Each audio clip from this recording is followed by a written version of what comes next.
Hello and welcome to Frank's School. See what this light looks like. I've got a fluorescent light there. Anyway, it's the end of the day. I probably look tired, which I am. Anyway, I made some changes. I'm trying to take you along in my thinking in converting a wagon shed into a tavern.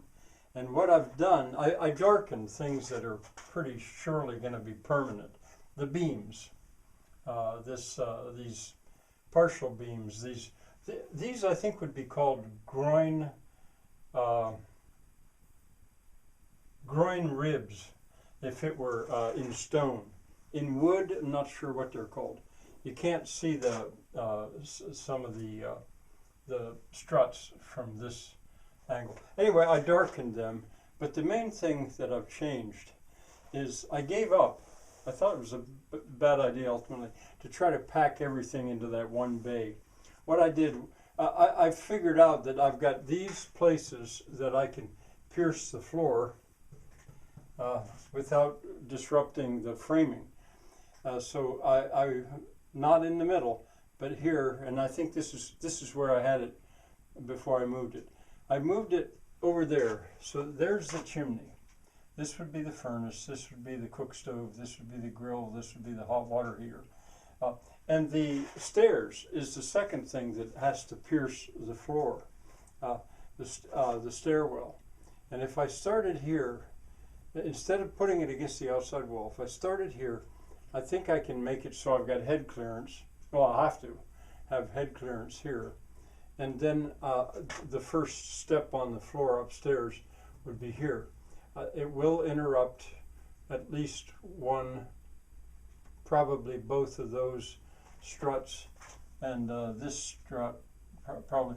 But the stairs themselves have strength because I'll frame them, and they'll be able to make up for what's missing from those struts.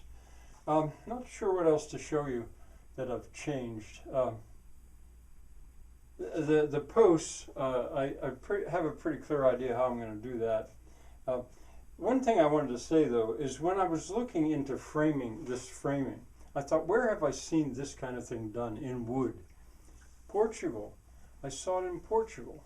A lot of the palaces in Portugal, or forget the palaces, the what are they called?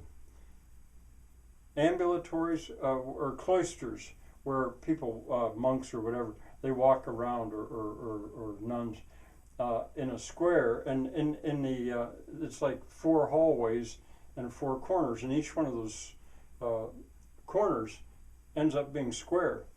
And the way they frame that is some pretty interesting, beautiful woodwork. And so I went, and I thought, where did I see it in Portugal? And one of the places was the National Museum the National Tile Museum, or the Museum of Azulejo.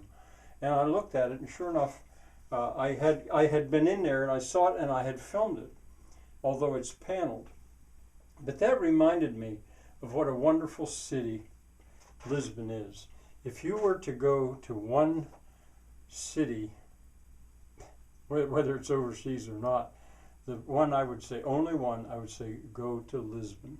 It's the first city in Europe I ever went to, and the last one. I don't think I'll go again, but boy, do I ever urge anyone to go there if they feel comfortable with traveling, knowing what we know now. So I'm going to give the link of that museum, and I'll give the time where down here where you can see the way they paneled the upstairs. All right, bye for now.